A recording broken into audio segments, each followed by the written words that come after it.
EPFO को लेकर एक बड़ा फैसला सामने आया है। फैसला यह है कि बगैर आपकी मर्जी के अब नहीं कटेगा 18 रुपए से ज्यादा ऊपर का पीएफ। और इन हैंड सैलरी पर इसका क्या असर पड़ने वाला है, यह भी समझ लीजिए। पीएफ पोर्टल पर इंतजार वो भी बढ़ता हुआ दिखाई दे रहा है। ईपीएफओ ने नया अलर्ट जारी किया है और अब जानिए कि अब कब से खुलेंगे मेंबर और एम्प्लॉयर इंटरफेस। लेकिन इससे पहले ईपीएफओ को लेकर अपडेट जान लीजिए। प्रोविडेंट फंड योगदान के नियमों में ईपीएफओ के नए बदलाव के तहत अब 1800 रुपए से ऊपर पीएफ आपकी मर्जी से ही काटी जाएगी। आपकी परमिशन होगी तभी 1800 के ऊपर का अमाउंट कटेगा और इसका असर आपकी टेक होम सैलरी पर देखने को मिलेगा। यानी कि सैलरी जो आप घर लेकर जाते हैं, इन हैंड सैलरी जो मिलती है, इस पर सीधा सीधा असर दिखाई देगा।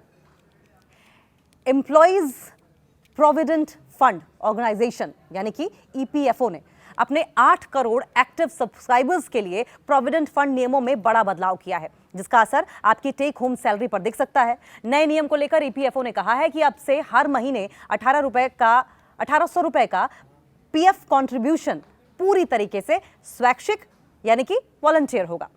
कर्मचारी के पास ज्यादा पीएफ कटवाने का ऑप्शन भी होगा। नए नियम के तहत कानूनी वेतन सीमा जो अभी 15,000 रुपए प्रति माह है तक 12% का योगदान अनिवार्य है। इससे ज्यादा का कंट्रीब्यूशन स्वैच्छिक माना जाएगा।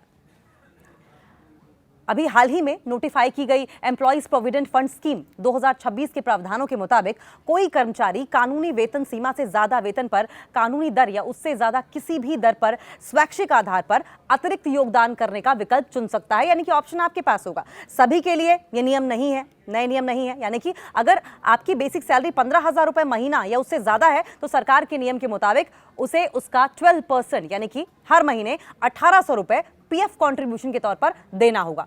और नियमों में किया गया नया बदलाव उन लोगों के लिए है जिनकी सैलरी काफी ज्यादा है। मिसाल के तौर पर अगर किसी की बेसिक सैलरी 50,000 रुपए है तो पहले के नियम के मुताबिक उसकी सैलरी में 12% यानी कि 6,000 रुपए के करीब पीएफ में काट लिया जाता था। और अब नए नियम के तहत भले ही आपकी बेसिक सैलरी 1 लाख रुपए प्रति माह हो, लेकिन कंपनी लेवल शुरुआती तौर पे 15,000 रुपए की लिमिट पर ही 1800 रुपए काटेगी, जो कि मैंडेटरी है। इसमें एम्प्लॉयर का भी उतना ही योगदान रहेगा। बाकी बची हुई सैलरी पर आपको ज्यादा पीएफ रिटायरमेंट सेविंग्स के तौर पर कटवाना है या नहीं, ये पूरी तरीके से आपकी मर्जी पर डिपेंड करेगा। इससे आपको फायदा क्या होगा? अगर आप 15,000 रुपए ऊपर बची हुई सैलरी पर पीएफ नहीं कटवाते हैं तो वो रकम आपकी टेक होम सैलरी में जोड़ दी जाएगी, यानी कि आपकी तनख्वाह बढ़कर आएगी। इससे कंपनियों को भी फायदा होगा क्योंकि उनके लिए भी कानूनी रूप से कर्मचारियों को बड़ी सैलरी पर उस हिसाब से कंट्रीब्यूशन नहीं देना होगा। ईपीएफओ के करोड़ों सब्सक्राइबर्स के लिए एक बार फिर से निराश करने वाली खबर यह है कि पीएफ पोर्टल्स पर चल रहा सिस्टम अपग्रेड का काम अभी पूरा नहीं हुआ है, जो माना जा रहा है कि 3 जुलाई यानी कि आज शाम तक पूरा कर लिया जाएगा और संभवतः कल ये फिर से चालू हो जाए, जिसके चलते संगठन ने ऑनलाइन सेवाओं के बंद रहने की समय सीमा को बढ़ाकर 3 जुलाई 2026 कर दिया था।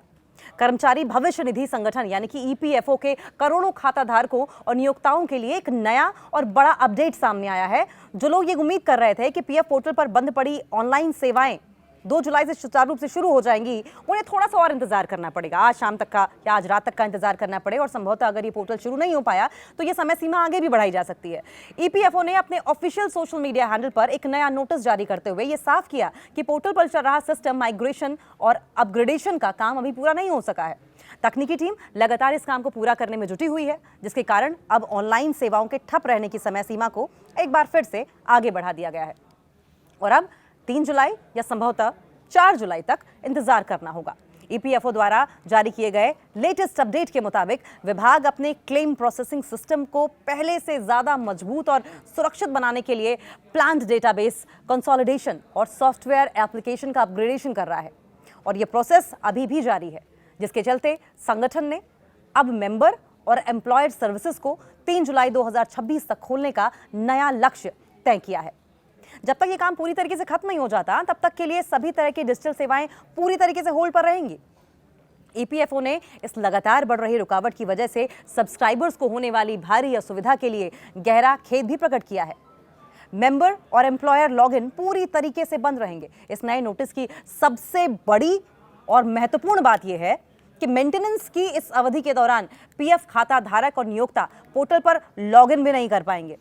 नोटिस में यह साफ किया गया है कि किसी भी तरीके से लॉगिन करने की कोशिश नाकाम साबित हो सकती है। मेंबर्स के लिए मेंबर इंटरफेस और कंपनियों के लिए एम्प्लॉयर इंटरफेस पूरी तरीके से बंद रहेगा। इसका सीधा असर यह होगा कि इन दोनों इंटरफेस के जरिए मिलने वाली सभी प्रकार की ऑनलाइन सुविधाएं जैसे कि UAN activation, claim status check करना, नया क्लेम फॉर्म भरना या फिर पीएफ पासबुक देखना पूरी तरीके से ठप रहेगा। इसलिए जो लोग पिछले कुछ घंटों से पोर्टल खोलने की कोशिश कर रहे हैं उन्हें अब रुकना पड़ेगा, थोड़ा और रुकना पड़ेगा। बार बार बदली जा रही समय सीमा, आपको बता दें कि यह चौथी बार है जब ईपीएफओ ने सिस्टम अपग्रेडेशन के काम को पूरा करने के लिए समय सीमा में बदलाव किया है।